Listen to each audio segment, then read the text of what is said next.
Hello, അസ്സലാമലൈക്കും. അപ്പൊ ഇന്ന് നമ്മൾ വന്നിട്ടുള്ളത് അധികം ഓയിലൊന്നും ചേർക്കാതെ ഗോതമ്പ് പൊടി വെച്ച് ചെയ്യാൻ പറ്റുന്ന നല്ലൊരു റെസിപ്പി ആയിട്ടാണ്. നമുക്കിത് രാവിലെയും വൈകുന്നേരവും എപ്പോൾ വേണേലും കഴിക്കാൻ പറ്റുന്നതാണ്.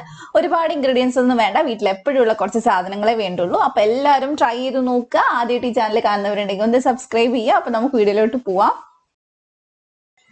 അപ്പൊ ആദ്യം തന്നെ നമുക്ക് ഇതിനൊരു ഫില്ലിംഗ് ഉണ്ടാക്കണം. വളരെ എളുപ്പമാണ്, ഒത്തിരി നേരമൊന്നും വേണ്ട. അപ്പൊ ആദ്യം തന്നെ നമുക്കൊരു കടായിൽ 1 ടേബിൾ സ്പൂൺ ഓയിൽ ഒഴിച്ചു കൊടുക്കുക. എന്നിട്ട് അതൊന്ന് ചൂടാവുന്ന സമയത്ത് നമുക്ക് അതിലേക്ക് കുറച്ച് കറിവേപ്പില ഒന്ന് ചേർത്ത് കൊടുക്കുക. പിന്നെ നമ്മൾ ഇതിലേക്ക് ചേർക്കുന്നത് ഒരു സവാളയാണ്. അത് ചെറുതായിട്ടൊന്ന് കട്ട് ചെയ്തിട്ടാണ് ചേർത്ത് കൊടുക്കുന്നത്. അത്യാവശ്യം വലുപ്പമുള്ള ഒരു സവാളയാണ്. അപ്പൊ ഇനി നമുക്കിത് നന്നായിട്ടൊന്ന് വഴറ്റിയെടുക്കാം. അപ്പൊ പെട്ടെന്ന് റെഡി ആവാനായിട്ട് നമുക്ക് കുറച്ച് ഉപ്പും കൂടെ ചേർത്തിട്ട് ഒന്ന് വഴറ്റിയെടുക്കാം. പിന്നെ നമ്മൾ സാധാരണ ചെയ്യുന്ന പോലെ ഒത്തിരി അങ്ങ് വഴറ്റണമെന്നില്ല, എന്നാലും ആ കടിക്കുന്ന പരുവം ഒന്ന് മാറിക്കിട്ട് അത്രയും ചെയ്തെടുത്താൽ മതി. അപ്പൊ നമുക്കിതൊന്ന് വഴറ്റിയെടുക്കാം. പിന്നെ നമ്മൾ ഇതിലേക്ക് ചേർക്കുന്നത് 2 ഉരുളക്കിഴങ്ങാണ്. അപ്പൊ ആദ്യമേ ഉരുളക്കിഴങ്ങ് ഒന്ന് വേവിച്ചിട്ട് തൊലിയൊക്കെ കളഞ്ഞ് ഒന്ന് ഉടച്ച് മാറ്റി വെക്കണം. അപ്പൊ ഇതിലേക്ക് ഞാനിനി പൊടി ചേർക്കാണ്. ഒരു 1/4 ടീസ്പൂൺ മഞ്ഞൾപ്പൊടി, 3/4 ടീസ്പൂൺ കാശ്മീരി മുളക് പൊടി ഇട്ടിട്ടുണ്ട്. പിന്നെ അതുപോലെ തന്നെ ഒരു 1/2 ടീസ്പൂൺ ചിക്കൻ മസാല ചേർത്തിട്ടുണ്ട്. ഗരം മസാലയാണ് കയ്യിലില്ലെങ്കിൽ അത് ചേർത്താലും മതി. എന്നിട്ട് നന്നായിട്ട് ആ പച്ചമണം മാറണ വരെ ഒന്ന് വഴറ്റിയെടുക്കുക. അപ്പൊ ഇനി നമുക്ക് ഇതിനകത്തോട്ട് ചേർക്കേണ്ടത് ഉടച്ചു വെച്ചിട്ടുള്ള ഉരുളക്കിഴങ്ങാണ്. അപ്പൊ ഞാൻ 2 എണ്ണം ചേർക്കുന്നുണ്ട്. 2 എണ്ണം മതി, ഒരുപാട് വേണ്ട. കാരണം നമ്മൾ അത്രയും 1 കപ്പ് ഗോതമ്പ് പൊടിക്കാണ് നമ്മൾ ചെയ്യുന്നത്. അപ്പൊ ഇത് ചേർത്തിട്ട് ഇനി നന്നായിട്ട് മിക്സ് ചെയ്യുക. ഈ മസാല എല്ലാവരുടെയും നന്നായിട്ട് പിടിക്കണം. ഉരുളക്കിഴങ്ങിൽ നന്നായിട്ട് മസാല പിടിക്കണം പോലെ നമുക്കൊന്ന് ഇളക്കിയെടുക്കാം. അപ്പൊ എപ്പോഴും ഈ ചപ്പാത്തിയൊക്കെ കഴിച്ച് മടുക്കുന്ന സമയത്ത് ഗോതമ്പ് പൊടി വെച്ച് ചെയ്യാൻ പറ്റുന്നതാണ്. അപ്പൊ ഈ ഡയറ്റ് ചെയ്യുന്നവർക്കും യൂസ് ചെയ്യുന്നതിനൊന്നും കുഴപ്പമില്ല, കാരണം നമ്മൾ ഒത്തിരി എണ്ണയൊന്നും ചേർക്കുന്നില്ല. അപ്പൊ ഞാൻ ഇത്രയും കൂടി ഉപ്പ് ഇതിൽ ചേർത്ത് കൊടുത്തിട്ടുണ്ട്. അപ്പൊ അതോട് ചേർത്തിട്ട് ഒന്ന് മിക്സ് ചെയ്യുക. പിന്നെ നമുക്ക് ഇത് നന്നായിട്ട് മസാല ഒന്ന് കുഴഞ്ഞ് കിട്ടാനായിട്ട് ഇതിലേക്ക് ഞാൻ കുറച്ച് വെള്ളം ഒഴിച്ചു കൊടുക്കുന്നുണ്ട്. ഒത്തിരിയൊന്നും വേണ്ട, ഒരു 3 ടേബിൾ സ്പൂണോളം വെള്ളം മതി. അപ്പൊ അതോട് ഒഴിച്ചിട്ട് നന്നായിട്ട് നമുക്ക് ഇതൊന്ന് മിക്സ് ചെയ്തെടുക്കാം. അപ്പോഴേക്കും ഉരുളക്കിഴങ്ങ് നന്നായിട്ട് ഉടഞ്ഞ് ഇതിലേക്ക് നന്നായിട്ട് മസാലയൊക്കെ പിടിക്കും. അപ്പൊ ഇനി ചെറുതായിട്ടൊന്ന് വറ്റി വരണം. ജസ്റ്റ് ഒരു 30 സെക്കൻഡ് അത്രയൊക്കെ വേണ്ടുള്ളൂ. അപ്പൊ നന്നായിട്ട് മിക്സ് ചെയ്ത് നമ്മൾ ഇത് എടുത്തിട്ടുണ്ട്. ഇനി ഇതിലേക്ക് നമ്മൾ ഏറ്റവും അവസാനമായിട്ട് കുറച്ച് മല്ലിയില ചേർത്ത് കൊടുക്കുന്നുണ്ട്. അതോടെ ചേർത്ത് മിക്സ് ചെയ്തെടുത്താൽ നമ്മുടെ ഫില്ലിംഗ് ഇവിടെ റെഡിയായി. അപ്പൊ ഒരുപാട് നേരമൊന്നും വേണ്ട ചെയ്യാനായിട്ട്. അപ്പൊ നമുക്ക് തീ അങ്ങ് ഓഫ് ചെയ്യാം. അപ്പൊ അടുത്ത പണി നമുക്കിനി ചെയ്യാം.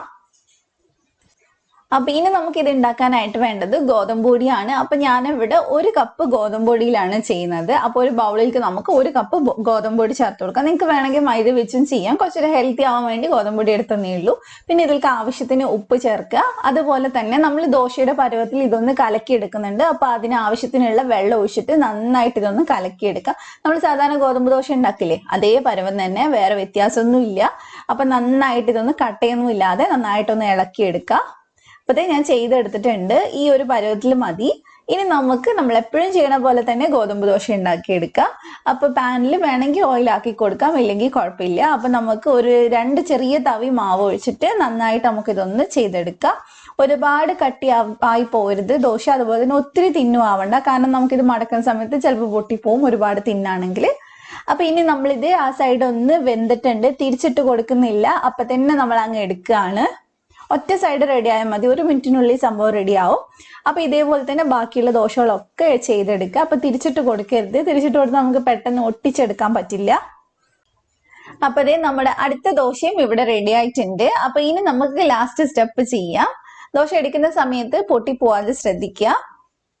അപ്പൊ ഇനി നമ്മൾ ചെയ്യുന്നത് ഒരു ദോശ എടുത്തിട്ട് ഇതിലൊന്ന് ഫില്ല് ചെയ്തെടുക്കുകയാണ്. അപ്പൊ നമ്മൾ ഉണ്ടാക്കി വെച്ചിട്ടുള്ള മസാല എത്ര വേണോ അത്രയും വെച്ചോളൂ. കുറച്ച് കൂടുതൽ ഉണ്ടെങ്കിൽ കഴിക്കുമ്പോൾ നല്ല ടേസ്റ്റ് ആയിരിക്കും. എനിക്ക് കുറച്ച് കൂടുതൽ മസാല ഉള്ള ഇഷ്ടം. അപ്പൊ ഞാൻ എന്തായാലും കുറച്ച് കൂടുതൽ വെച്ച് കൊടുക്കുന്നുണ്ട്. എന്നിട്ട് നമുക്ക് 4 സൈഡിൽ നിന്നും ഇതൊന്ന് മടക്കി കൊടുക്കാം. ചിലപ്പോൾ ഇത് നിങ്ങളൊക്കെ ട്രൈ ചെയ്യാറുള്ളതായിരിക്കും. അപ്പൊ ട്രൈ ചെയ്യാറുണ്ടെങ്കിൽ ഒന്ന് കമന്റ് ചെയ്യുക. അപ്പൊ ട്രൈ ചെയ്യാത്തവരൊന്ന് ട്രൈ ചെയ്ത് നോക്കുക. അപ്പൊ ഇനി നമ്മൾ ഇതൊരു മൈദ പേസ്റ്റ് വെച്ചിട്ട് ഒന്ന് ഒട്ടിച്ചു കൊടുക്കുകയാണ്. കാരണം മൈദദോശയല്ല, പെട്ടെന്ന് ഒട്ടില്ല ഗോതമ്പ് ആയതുകൊണ്ട്. അപ്പൊ കുറച്ച് മൈദ ഒന്ന് വെള്ളത്തിൽ കലക്കിയിട്ട് അത് വെച്ചിട്ടാണ് നമ്മൾ ഇത് ഒട്ടിച്ചു കൊടുക്കുന്നത്. അപ്പൊ 4 സൈഡും കുറച്ച് മൈദ പേസ്റ്റ് വെച്ചിട്ട് നമുക്ക് ഒട്ടിച്ചെടുക്കാം. എവിടെയെങ്കിലും ചെറുതായിട്ട് പൊട്ടിയിട്ടുണ്ടെങ്കിൽ കുഴപ്പമൊന്നുമില്ല, നമ്മളിത് ഫ്രൈ ചെയ്യുമ്പോൾ റെഡി ആയിക്കോളും. അപ്പൊ ദേ ഇതിവിടെ റെഡി ആയിട്ടുണ്ട്. അപ്പൊ ഇനി നമുക്ക് ഇതൊന്ന് ഫ്രൈ ചെയ്യണം. ഫ്രൈ ചെയ്യാനായിട്ട് ഒരുപാട് ഓയിലൊന്നും വേണ്ട, ഏകദേശം 1-2 സ്പൂൺ ഓയിൽ അത്രയും മതി. കാരണം നമുക്ക് ആ ഒരു എണ്ണയിൽ തന്നെ നമുക്ക് ഇതെല്ലാം ഫ്രൈ ചെയ്തെടുക്കാൻ പറ്റും. ചെറുതായിട്ടൊന്ന് മൊരിഞ്ഞ് കിട്ടാൻ വേണ്ടിയിട്ടാണ് നമ്മൾ ഇങ്ങനെ ചെയ്യുന്നത്. അപ്പൊ കുറച്ചും കൂടി എന്താ പറയുക, ക്രിസ്പി ആയിട്ട് കുട്ടികൾക്ക് കൊടുത്താലും ഒരുപാട് ഇഷ്ടമാവും കഴിക്കാൻ. അല്ലാതെ ഈ ഗോതമ്പ് ദോശയുടെ ആ ഒരു കുഴഞ്ഞ പരുവല്ല ഉണ്ടാവുക. അപ്പൊ ഇടയ്ക്കിടയ്ക്ക് ഇത് തിരിച്ചും മറിച്ചു വിട്ടിട്ട് നല്ലൊരു കളർ ആവുന്നത് വരെ ഒന്ന് ഫ്രൈ ചെയ്തെടുത്താൽ മതി. പെട്ടെന്ന് റെഡി ആവും, ഒത്തിരി നേരമൊന്നും വേണ്ട. അപ്പൊ ദേ ഇതിവിടെ റെഡി ആയിട്ടുണ്ട്. ഇത്രേ ഉള്ളൂ കേട്ടോ. ഇത് നമ്മൾ കഴിക്കുമ്പോൾ ചൂടോടെ തന്നെ കഴിക്കണം. അപ്പൊ നല്ല ക്രിസ്പി ആയിട്ട് ഉണ്ടാവുക. അപ്പൊ ഈ ഗോതമ്പ് ദോശയൊക്കെ കഴിക്കാൻ മടിയുള്ളവർക്ക് ഒന്ന് ഉണ്ടാക്കി കൊടുത്തു നോക്കുക, ഉറപ്പായിട്ടും ഇഷ്ടമാവും. അപ്പൊ എന്തായാലും ട്രൈ ചെയ്യുക, എന്നിട്ട് ഫീഡ്ബാക്ക് പറയാം. അപ്പൊ നിങ്ങൾക്ക് റെസിപ്പി ഇഷ്ടമായിട്ടുണ്ടെങ്കിൽ വീഡിയോ ലൈക്ക് ചെയ്യുക, സബ്സ്ക്രൈബ് ചെയ്യാത്തവർ ഒന്ന് സബ്സ്ക്രൈബ് ചെയ്യുക. അപ്പൊ ഇൻഷാല്ലാ മറ്റൊരു കിടക്കാച്ച റെസിപ്പി ആയിട്ട് നമുക്ക് വീണ്ടും കാണാം. Thank you for watching.